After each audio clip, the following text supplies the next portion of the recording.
우리 옆에 분들과 한번 인사하겠습니다. 제 옆에 앉아주셔서 감사합니다. 범사에 감사합시다. 20여 년 전에 우리가 잘 아는 그 삼풍백화점이 붕괴되는 사고가 있었습니다. 다들 기억나시죠? 그때 거대한 건물이 순식간에 다 무너져 내렸어요. 1,000명이 넘는 사상자가 발생했습니다.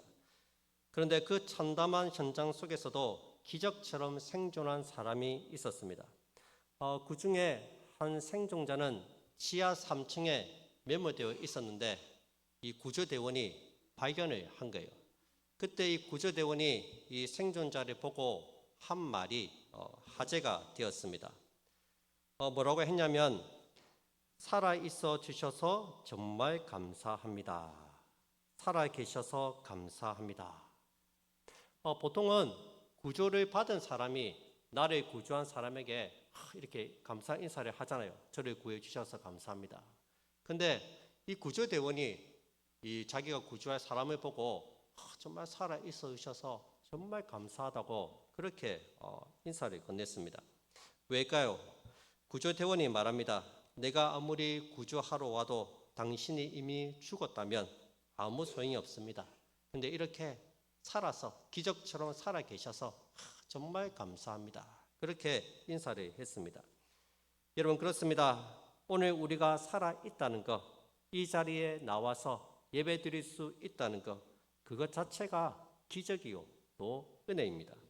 여러분들은 언제 감사합니까? 당연하다고 여겼던 것이 당연한 것이 아닐 때, 당연하지 않았다는 사실을 깨달았을 때 우리는 비로소 감사를 하게 됩니다. 은혜라는 찬양 가사처럼 말입니다. 내가 누려왔던 모든 것들이, 내가 지나왔던 모든 시간이, 내가 걸어왔던 모든 순간이 당연한 것 아니라 은혜였어. 그렇죠. 당연하다 생각했던 것들이 이게 당연한 것이 아니구나. 그것을 깨달을 때 우리는 감사하게 됩니다. 하루 세끼 먹는 것, 아침에 눈을 뜨는 것, 예배 자리에 나와 앉아 있는 것, 이 모든 것이 하나님의 은혜이자 감사의 이유가 됩니다. 몸이 아프면 이 자리에 나오고 싶어도 나올 수가 없습니다. 가정에 큰 문제가 생기면 예배 자리에 나오기가 어렵습니다. 그런데도 오늘 이 시간 이 자리에 우리가 앉아 있다는 것이 사실은 하나님의 큰 은혜를 이미 받은 것입니다. 성경을 보시면 감사하라는 말이 많이 나옵니다. 그런데 놀라운 사실은 감사하라 이 말이 독립적으로 쓰인 단어는 없다는 거예요. 구약 성경을 보시면 감사라는 단어로 야다를 씁니다. 야다. 근데 이 야다가 원래 의미는 고백하다는 의미입니다. 고백하다. 근데 이 단어가 상황에 따라서 찬양하다라는 의미로도 쓰입니다. 그래서 몇몇 경우를 제외하면 대부분은 감사하다는 말은 찬양하다는 말로 바꿀 수가 있습니다. 물론 찬양이라고 번역된 단어도 감사로 바꿀 수가 있습니다. 즉 하나님을 향한 찬양이 하나님께 대한 감사가 된다는 거예요. 그래서 감사가 곧 찬양이고 찬양이 곧 감사입니다. 그래서 찬양하라는 말을 감사로 바꾸어도 됩니다. 감사하라는 말을 찬양이라는 말로 바꿔서 써도 된다는 거예요. 이것을 가장 잘 설명해 주는 본문이 오늘 역대하 20장입니다. 이 본문은 요사박 왕이 큰 어려움에 처했을 때를 배경으로 하고 있습니다. 어느 날 모압과 암몬 그리고 세의 자손들 이렇게 세 개의 민족이 연합해서 남유다로 쳐들어왔습니다. 이 세 나라의 연합군이 다 모여가지고 쳐들어왔으니까 얼마나 거대한 대군이 쳐들어왔겠습니까? 요사밧은 너무나도 두려웠습니다. 당장에 온 유다 백성들에게 금식을 공포하고 백성들과 함께 합심 기도를 드렸습니다. 국가의 종망이 달려있는 큰 위기 앞에서 백성들과 왕이 함께 이 기도의 자리에 모였습니다. 그리고 하나님께 간절하게 기도합니다. 그 기도가 4절부터 보시면 유다 사람이 여호와께 도우심을 구하려 하여 유다 모든 성읍에서 모여와서 여호와께 간구하더라. 요사밧이 여호와의 전 셋들 앞에서 유다와 예루살렘의 회중 가운데 서서 이르되 우리 조상들의 하나님 여호와여 주는 하늘에서 하나님이 아니시나이까 이방 사람들의 모든 나라를 다스리지 아니하시나이까 주의 손에 권세와 능력이 있사오니 능히 주와 맞설 사람이 없나이다. 지금 전능하신 하나님께 호소하고 있습니다. 하나님만이 이방 모든 나라를 다스리시고 하나님의 손에 권세와 능력과 존귀가 있지 않습니까? 하나님 제발 좀 도와달라고 그렇게 기도하고 있습니다. 계속해서 12절에 보시면 우리 하나님이여 그들을 징벌하지 아니하시나이까 우리를 치러 오는 이 큰 무리를 우리가 대적할 능력이 없고 어떻게 할지도 알지 못하고 오직 주만 바란나이다. 요사밧이 솔직하게 기도하는 거예요. 솔직하게 하나님 우리는 어떻게 이 사람들과 싸워서 이길 만한 아무런 능력이 없습니다. 지금 이 상황에서 어떻게 해야 할지 모르겠습니다. 하나님 제발 좀 도와달라고 간절하게 기도하고 있습니다. 요사밧은 모든 백성들 앞에서 솔직하게 자신의 무능함과 연약함을 고백합니다. 주님만을 바라보고 있으니까 하나님이 도와주셔야 됩니다. 하나님이 도와주세요 하고 기도합니다. 온 백성들과 함께 기도했습니다. 13절에도 보시면 유다 모든 사람들이 그들의 아내와 자녀와 어린이와 더불어 여호와 앞에 섰더라. 기도의 자리에 부녀자들, 자녀들, 심지어 어린 아이들까지 다 모여 있습니다. 온 백성들이 다 모여서 기도하고 있다. 그만큼 상황이 절박하고 절망적이고 위험하다는 거예요. 이게 새 나라 연합군이 왔으니까 쳐들어오면 그걸로 이제 다 숫대밭이 되는 거예요. 그만큼 절박한 상황입니다. 간절함이 느껴지지 않습니까?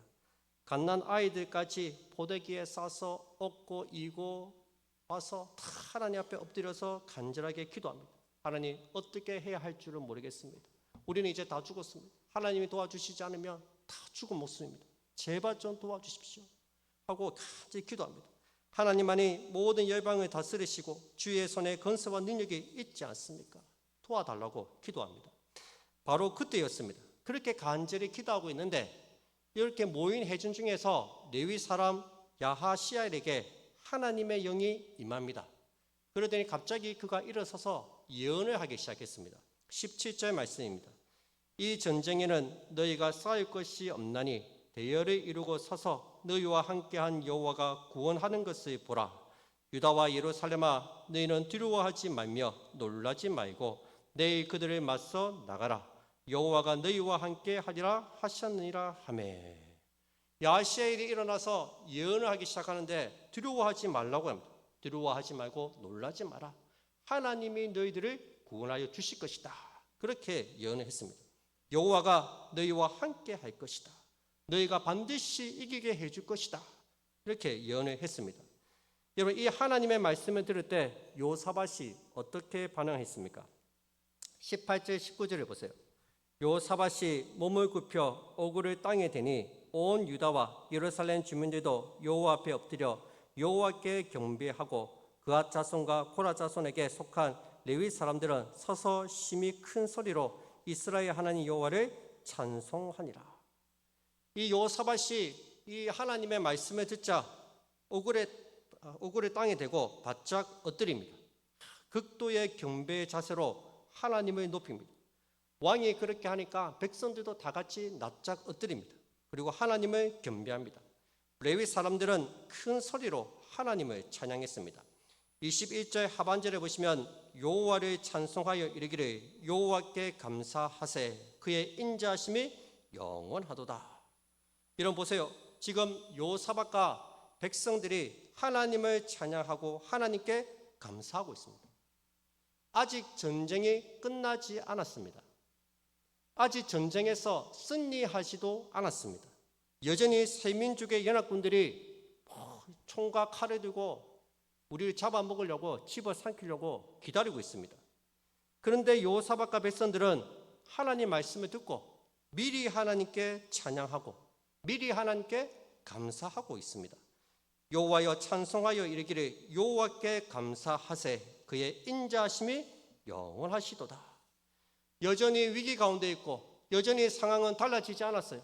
여전히 적들이 우리를 에워싸고 있습니다.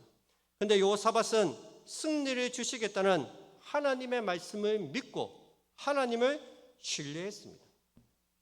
하나님을 신뢰했기 때문에 미리 찬양하고 미리 감사할 수 있었다는 거예요. 20절 중반에 보시면 여호사밧이 뭐라고 얘기합니까? 여호사밧이 서서 이르되 유다와 예루살렘 주민들아 내 말을 들을지어다. 너희는 너희 하나님 여호와를 신뢰하라. 그리하면 견고히 서리라. 그의 선지자들을 신뢰하라. 그리하면 형통하리라.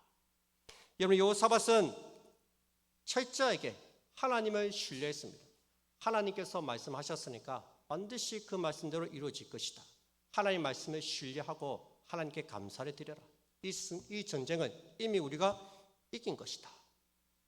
그렇게 얘기하고 있는 거예요. 상황이 달라진 것이 없어도 하나님을 신뢰했기 때문에 하나님을 찬양하고 감사할 수 있었다는 거예요.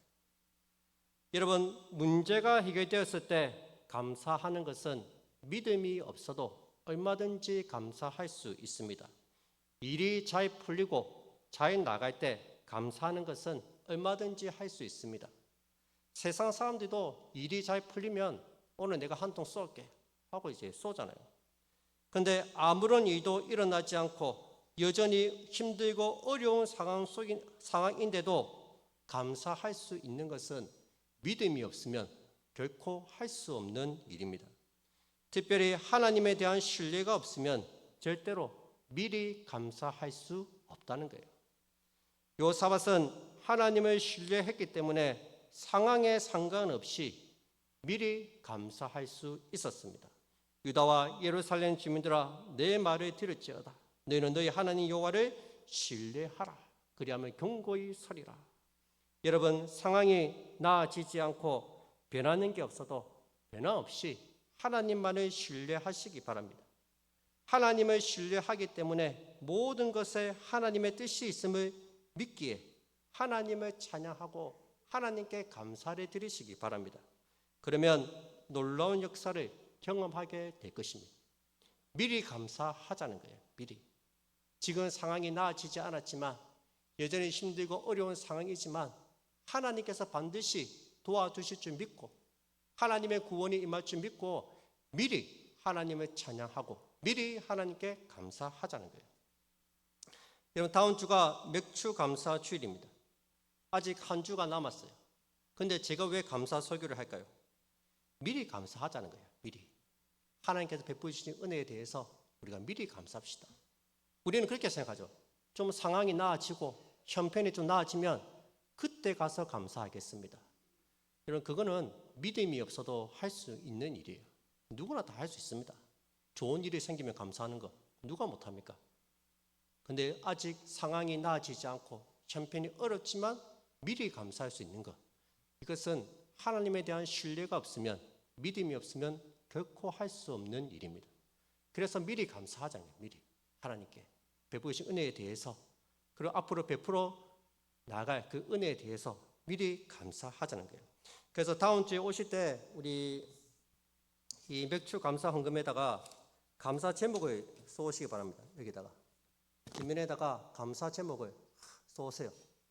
지금까지 베풀어 주신 은혜에도 감사하시고 또 앞으로 베풀어 주실 은혜에 대해서 미리 감사하시고 감사 제목을 하나님께 올려드렸으면 좋겠습니다. 하나님께서는 우리의 감사를 기쁘게 받으십니다. 감사하기 원하시는 거예요. 10명의 문둥병자가 치유함을 받았지만 한 명만 돌아와서 예수님께 감사를 드렸습니다. 그때 예수님이 하신 말씀이 뭡니까? 나머지 9명은 어디 있느냐? 그들도 다 고침을 받지 않았느냐? 무슨 말이에요? 하나님이 기다리고 있었다는 거예요. 왜 9명은 감사하러 오지 않느냐는 거예요. 왜 너만 감사하러 왔느냐? 하나님은 우리의 감사를 기쁘게 받으십니다. 상황이 나아지면 그때 감사해야지. 아닙니다. 상황이 힘들 때일수록, 어려울 때일수록 하나님께 감사를 올려드리시기 바랍니다. 여러분, 하나님께서는 하나님께 감사한 여호사밧에게 어떻게 일하셨습니까? 22절부터 24절 말씀을 보시기 바랍니다. 그 노래와 찬송이 시작될 때에 여호와께서 보병을 두어 유다를 치러 온 암몬 자손과 모압과 세상 주민들을 치게 하심으로 그들이 패하였으니 곧 암몬과 모압 자손이 일어나 세상 주민들을 쳐서 진멸하고 세 주민들을 멸한 후에는 그들이 서로 쳐 죽였더라. 유다 사람이 들망대에 이르러 그 무리를 본즉 땅에 엎드러진 시체들 뿐이요 한 사람도 피한 자가 없는지라. 무슨 말이에요? 세 민족의 연합군이 전쟁을 하러 왔어요. 근데 갑자기 두 민족이 연합해서 한 민족을 치기 시작하는 거예요. 그렇게 한 민족을 완전히 멸절시켰습니다. 그러고 났더니 남아있는 두 민족이 또 자기들끼리 또 싸우는 거예요. 그렇게 치고받고 싸우면서 다 죽었습니다. 한 사람도 피한 사람이 없이 다 죽었다고 얘기합니다. 자기들끼리 싸우다가 다 죽은 거예요. 요사밧이 나중에 가서 보니까 시체만 늘린 거예요. 시체만. 자기들이 치러온 세 민족이 서로 치고받고 싸우다가 하루아침에 다 죽은 거예요. 놀랍지 않습니까? 손 하나 까딱하지 않고 전쟁에서 이겼습니다. 하나님께서 역사하신 거예요. 그런데 이 놀라운 역사가 언제부터 시작되었습니까? 22절 초반부에 보시면 그 노래와 찬송이 시작될 때에, 노래와 찬송이 시작될 때, 노래와 찬송 똑같은 말인 것 같은데 찬송은 뭘로 바꿀 수 있겠죠? 감사로 바꿀 수가 있습니다.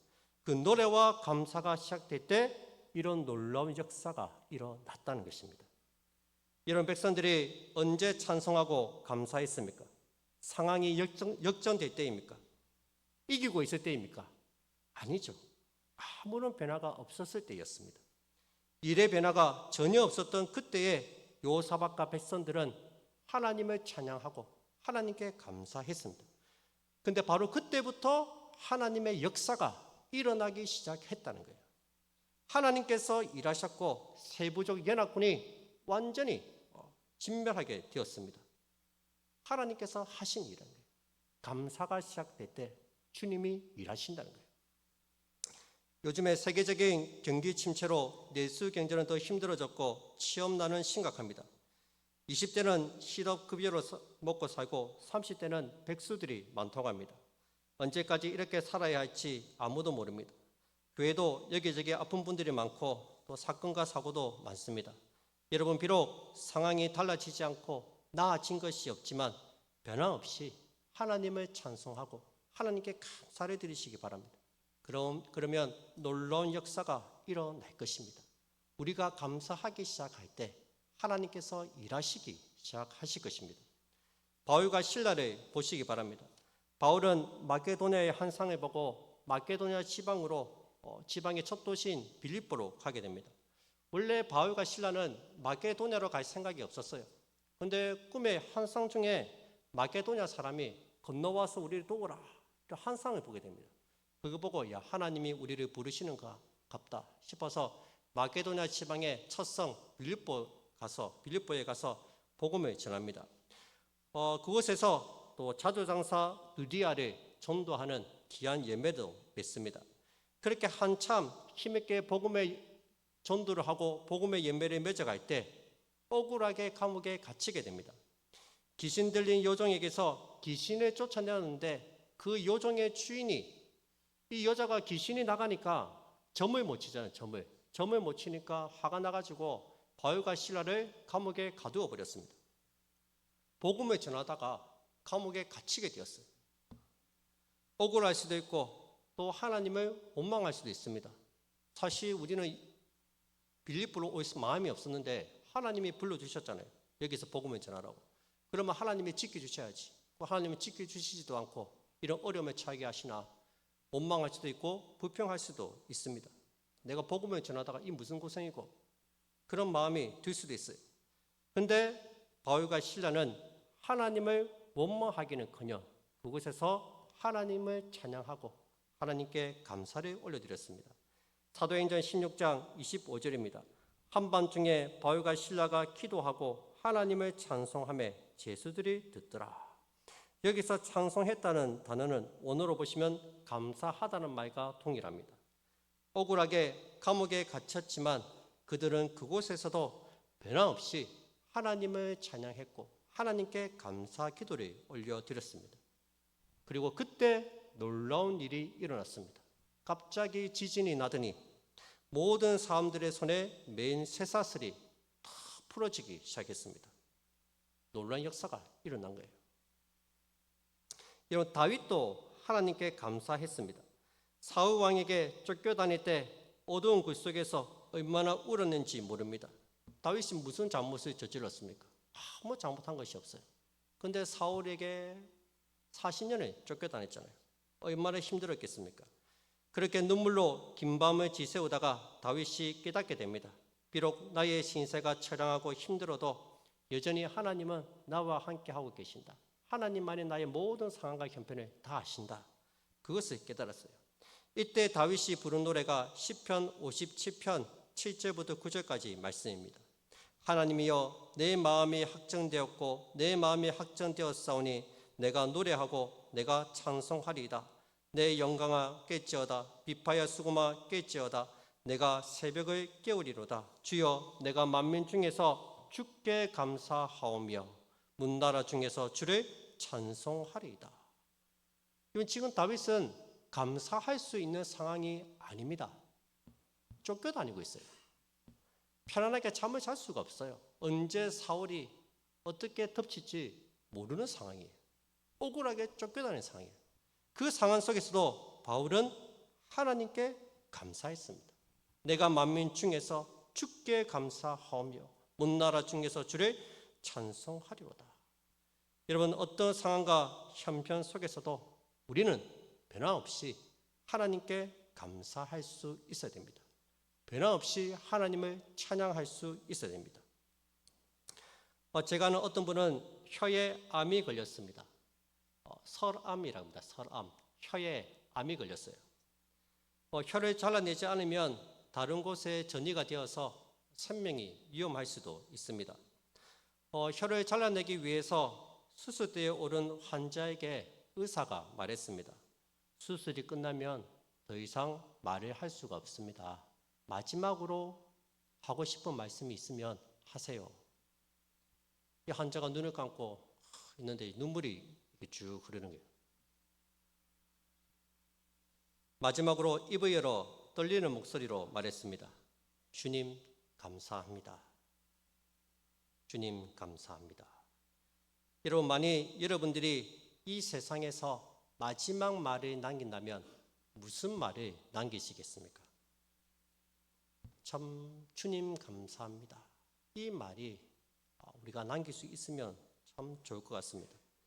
병들었을 때도 하나님께 감사할 수 있어야 합니다. 유종옥 사모님이 계십니다. 이분이 노숙인을 섬기는 사역을 하시는 분입니다. 다니엘 기도회에 나와서 간증도 이렇게 많이 하셨어요. 이분이 쓴 유명한 책이 있어요. 울고 있는 사람과 함께 울 수 있어서 행복하다. 이런 책이 있습니다. 어느 날 이분의 친정 어머니가 위암 판정을 받게 되었습니다. 수술을 해야 되는데 나이도 많고 또 몸도 약해서 수술을 할 수 있는 그런 상황이 아니에요. 그렇다고 또 항암 치료를 하자니 이미 연세가 많으시니까 항암 치료도 이렇게 위험한 거예요. 그런데 어느 날부터 이 어머니의 얼굴이 조금씩 생기가 돌기 시작하더니 건강이 많이 좀 좋아지셨어요. 변화의 시작은 보니까 감사 기도를 한 거예요. 감사 기도를. 매일 새벽 기도에 나와서 하나님께 감사 기도를 올려드렸다고 합니다. 주님, 모태에서부터 저를 불러주시고 일평생 주 안에서 살아가게 하시니 감사합니다. 자녀들을 주의 종으로 삶으로 세워주시니 감사합니다. 그러나 부모가 고통스러워하면 자녀들의 마음이 얼마나 아프겠습니까? 그저 고통 없이 저를 불러주세요. 그렇게 매일 새벽마다 하나님께 감사 기도를 올려드렸다고 합니다. 그렇게 기도하는 중에 갑자기 뜨거운 인도로 가슴을 지지는 것 같은 그런 느낌이 들었다고 합니다. 며칠 뒤에 병원에 가서 다시 내시경 검사를 받았는데 이 안에 있던 암덩어리가 사라졌다는 거예요. 의사가 보더니 이거 누가 이게 암덩어리를 불로 지진 것 같습니다. 그렇게 이야기를 하는 거예요. 하나님께서 역사하신 거죠. 이후 어머니가 자녀들을 다 불러 모아놓고 이런 말을 했다고 합니다. 내가 암에 걸린 것이 오히려 감사하다. 하나님 앞에서 사람 앞에서 내가 잘못한 것은 없었는지 돌아보게 하시고 이 땅에서의 시간이 짧다는 것을 깨닫게 하셨다. 그래서 시간을 아껴 쓰고 만나는 사람마다 마지막 만남인 줄 알고 진심으로 사랑하게 되었다. 이 땅에서 아무것도 가져갈 수 없음을 깨닫게 하시고 욕심 부리지 않게 하셨고 고통 없는 천국을 사모하게 하셨다. 그래서 내가 암에 걸린 게 참 감사하다. 그런 말씀을 하셨다고 합니다. 여러분 그렇습니다. 때로는 힘들다고 생각했던 일들이 다시 한번 생각해 보면 그것을 통해서 하나님이 주시는 깨달음이 있고 은혜가 있는 것 같습니다. 정말 감사할 수 없는 순간에 드리는 감사가 가장 깊고 강력한 믿음의 고백이 되는 것입니다. 여러분들이 하나님을 찬양하고 감사하기 시작할 때 그때부터 하나님의 선하신 역사가 우리 교회와 우리 가정 위에 그리고 자녀들이 위해 충만하게 임할 줄로 믿습니다. 하나님께서는 찬양과 감사를 올려드린 이스라엘 백성들에게 승리를 주셨을 뿐만 아니라 아주 큰 축복도 주셨습니다. 온갖 보물을 차지하도록 하셨습니다. 25절 말씀입니다. 여호사밧과 그의 백성이 가서 적군의 물건을 탈취할세 본즉 그 가운데에 재물과 의복과 보물이 많이 있으므로 각기 탈취하는데 그 물건이 너무 많아 능히 가져갈 수 없을 만큼 많으므로 사흘 동안에 거둬들이고. 적군이 서로 싸우다가 하루아침에 다 죽었잖아요. 그들이 가지고 있는 전리품들을 이제 수거하러 가는데 그들이 남긴 재물과 의복, 보물이 어마어마했습니다. 얼마나 많은지 몰라요. 얼마나 많은 대군이 쳐들어왔든지 온 백성들이 그 군수 물자와 재물과 보물을 가져가는데 며칠이 걸렸답니까? 하루도 아니고 사흘이 걸렸다고 합니다. 사흘이. 얼마나 많은 대군이 와서 점령을 하고 했든지 사흘이 걸렸대요. 사흘이. 엄청난 전리품을 하나님의 은혜로 얻게 되었다는 거예요. 나를 죽이려고 가지고 온 군수 물자와 무기, 보물들이 여호사밧과 백성들의 것이 되었습니다. 백성들에게 문제요 골칫거리였던 것들이 오히려 복이 되었다는 거예요. 여러분 우리가 하나님을 찬양하고 감사할 때 우리를 둘러싼 문제와 어려움들이 하나님의 축복의 통로가 될 줄을 꼭 믿으시기 바랍니다. 더 이상 문제가 아니라 그 문제가 우리에게 유익하게 될 것입니다. 화가 복이 된다는 말씀입니다. 여러분 이 사실을 꼭 기억하셨으면 좋겠습니다. 말씀을 맺겠습니다. 저도 간증을 하나 좀 하겠습니다. 우리가 지난 4월 말에 학사관에 팔았잖아요. 학사관에 파고 나니까 양도세를 내야 된다고 연락이 왔어요. 그래서 이제 양도세가 이게 340만 원 정도 된대요. 근데 우리는 법인이기 때문에 교회는 비영리 법인입니다. 그래서 양도세를 내면 안 되고 법인세를 내야 됩니다. 법인세는 알아보니까 이게 1,000만 원이 넘어요. 그래서 세무사에게 부탁을 했습니다. 우리 좀 이렇게 해결 좀 해달라고. 그래서 이 사람이 한창 일을 처리하다가 지난주 수요일 날 자기가 못하겠다는 거예요. 교회는 복잡해가지고 이거 일을 처리하기가 너무 어렵다고 자기는 안 하겠다는 거예요. 이거를 6월 말까지 다음 주 월요일까지 내야 되는데 못하겠다니까 이게 앞에 캄캄한 거예요. 이게. 시간은 없고 내가 뭐 할 수 있는 건 없고. 그래서 이제 김해 세무서를 찾아갔어요.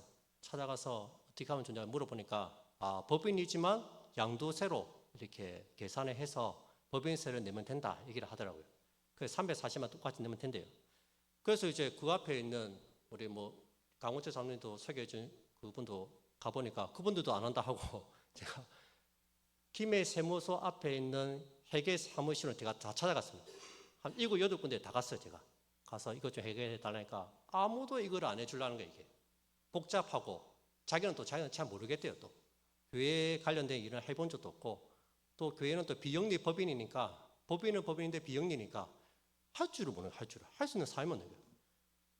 제가 날씨는 덥고 짜증은 나고 내가 왜 일하고 있나 내가 판 것도 아닌데 온갖 생각을 하면서 내가 한편 드는 생각이 그래 내가 지난주에 우리 성도님들에게 감사하자고 얘기했는데 내가 불평하면 안 되지.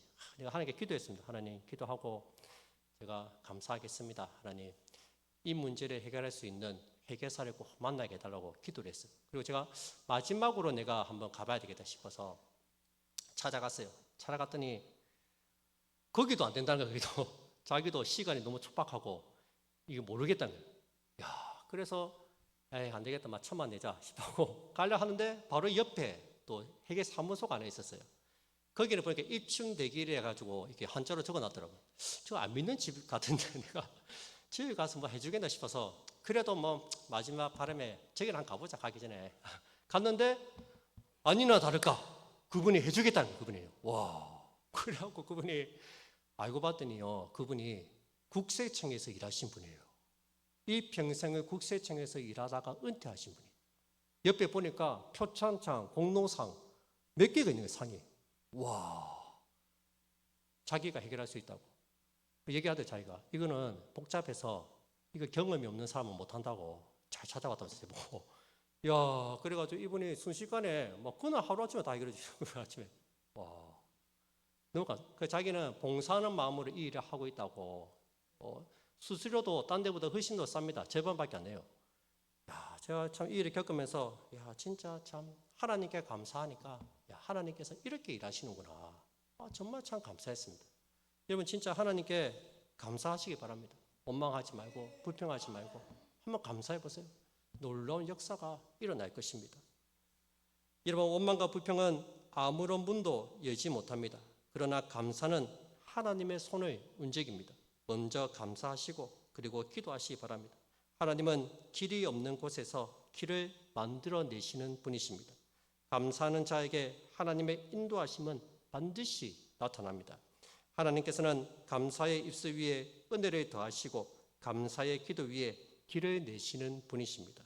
이 사실을 기억하시고 어떠한 형편과 상황 속에서도 하나님을 신뢰하시고 변함없이 하나님께 감사하고 찬양하는 우리 모든 성도님들이 다 되시기를 주님으로 축복드립니다.